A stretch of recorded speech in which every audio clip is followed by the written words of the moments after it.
तर अशी अगदी टम फुगणारी पोळी जर बनवायची असेल तर अगदी सोपी आहे।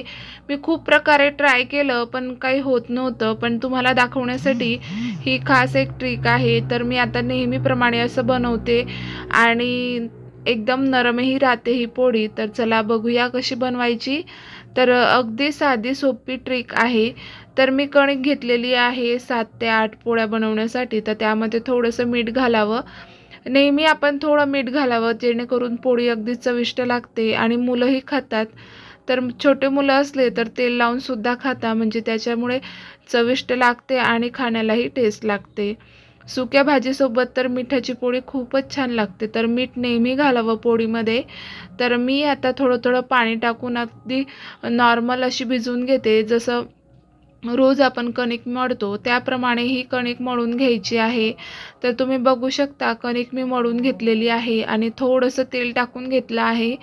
आणि आता ही कणिक जी आहे ती आपल्याला चोळून घ्यायची आहे, जेणेकरून ही आपल्याला 5 ते 10 मिनिट रेस्ट करण्यासाठी म्हणजे मुरायसाठी ठेवायची आहे, जेणेकरून पोळी अगदी छान होईल। तर तेल लावल्यामुळे काय होतं, तर कणिकच्या वरती खपली येत नाही आणि छान मुरते सुद्धा। तर 5 ते 10 मिनिटानंतर आपण परत चेक करूया आणि परत हिला चोळूया। तर तुम्ही बघू शकता तर इथं 10 मिनिट झालेली आहे। तर मी परत थोडंसं तेल घेत आहे आणि कणिक परत मळून घेत आहे, म्हणजे थोडीशी आपल्याला तिला चोळून घ्यायची आहे हाताने, की जेणेकरून ही अगदी मऊसूत होऊन जाईल आणि पोळ्याही अगदी छान होतील। नाहीतर काय होतं, पोळी लाटताना ती फाटत जाते आणि नरमही राहत नाही आणि तिला जो ग्रेसपणा येतो ना, अगदी ग्रेस येते कणिकला, अगदी चमकदार होते अशी केल्यामुळे। तर आता मी गोळे तोडून घेत आहे। तर मी नेहमी अशी कणिक मळून घेते आणि मला जेवढ्या पोळ्या आहे ते करायच्या आहे तेवढे मी कणकेचे गोळे काढून घेते।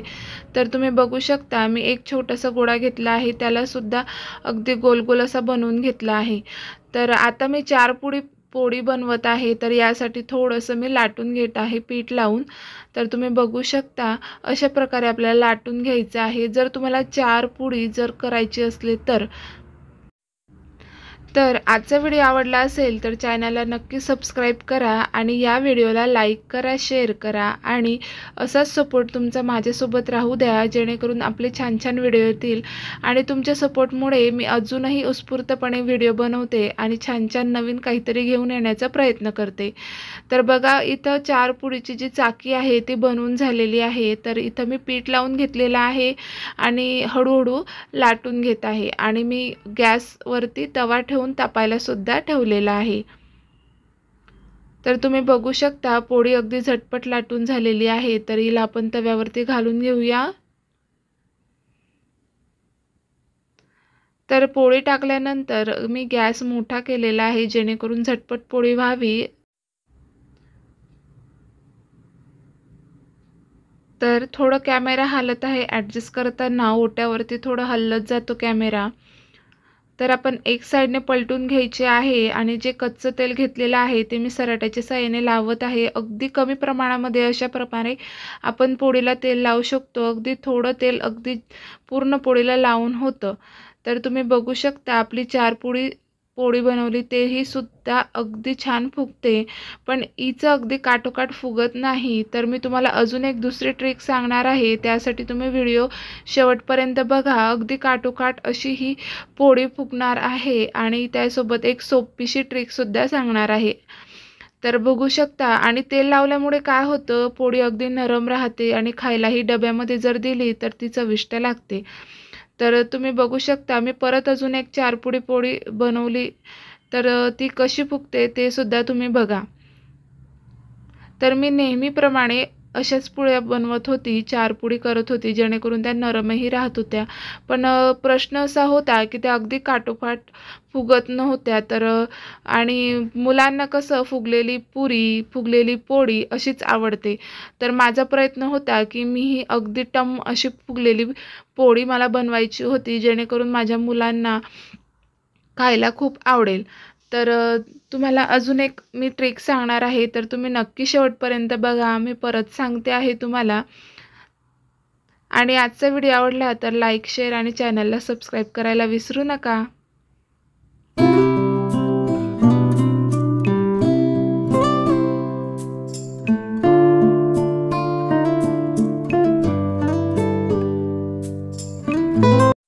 तर ही पोळी बनवताना मी 4 चाकी बनवलेली होती, तर तेही अगदी नॉर्मल फुगलेली आहे. तर आपण नेक्स्ट ट्रिक बघणार आहोत, की अगदी टम फुगणारी पोळी कशी बनवायची त्याची चाकी. तर बघा, इथं मी गोळा घेतलेला आहे कणकेचा, तर त्याला छान असं कणिक लावून घेतलेली आहे आणि गोल-गोल लाटत आहे. तर मी इथं तेलाचे बोट लावले आहे मध्ये आणि पसरून घेतलं आहे. तर आतमध्ये थोडंसं आपल्याला कोरडं पीठ घालायचं आहे. तुम्ही हाताने सुद्धा घालू शकता किंवा डायरेक्ट सुद्धा लावू शकता. तर आपण जसं पुरणपोळीची पोळी कशी बनवतो, अगदी त्याला पॅक करतो तोंड दाबून, तसेच प्रकारे आपल्याला हे दाबून घ्यायचं आहे आणि पीठ लावून ही आपल्याला पोळी लाटून घ्यायची आहे. फक्त एवढं लक्षात ठेवायचं आहे, की हे पोळी करताना आपल्याला एकचदा पीठ लावून घ्यायचं आहे आणि थोडासा आकार पोळीचा इकडे-तिकडे होत आहे, तर त्याकडे थोडं दुर्लक्ष करावं. कारण मला एवढी प्रॅक्टिस नव्हती आणि हळू मला अगदी गोल अशी पोळी जमेल हे मी तुम्हाला सांगते. आणि ही अगदी टम फुगणारी पोळी आहे, तर तुम्ही नक्की ट्राय करा. अगदी छान होते आणि शेवटपर्यंत नरमसुद्धा राहते. तर पोळी एका साईडने उलटवल्यानंतर लगेचच आपल्याला तेल लावायचं आहे, जेणेकरून हे तेलही गरम होतं आणि पोळीही छान फुगते. तर बरेच लोकं बिना तेलाची पोळी खातात, म्हणजे जेणेकरून तेल जास्त खाल्लं नाही जात. पण तुम्ही अशा प्रकारे खा तेल, तर ती आपल्याला जास्त हानिकारक होत नाही. अगदी कमी प्रमाणातही तेल लागलं जातं आणि छानही राहते नरम अगदी पोळी.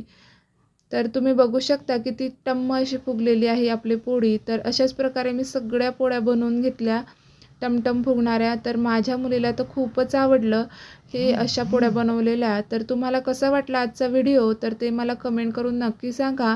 आणि आवडला असेल तर नक्की लाईक करा, शेअर करा आणि कमेंट करायला विसरू नका. आणि असेच छान छान व्हिडिओ बघण्यासाठी शेजारीच बेल आयकॉन दिलेला आहे, तर त्यालासुद्धा क्लिक करा. तर चला भेटूया नेक्स्ट व्हिडिओमध्ये. तोपर्यंत नमस्कार.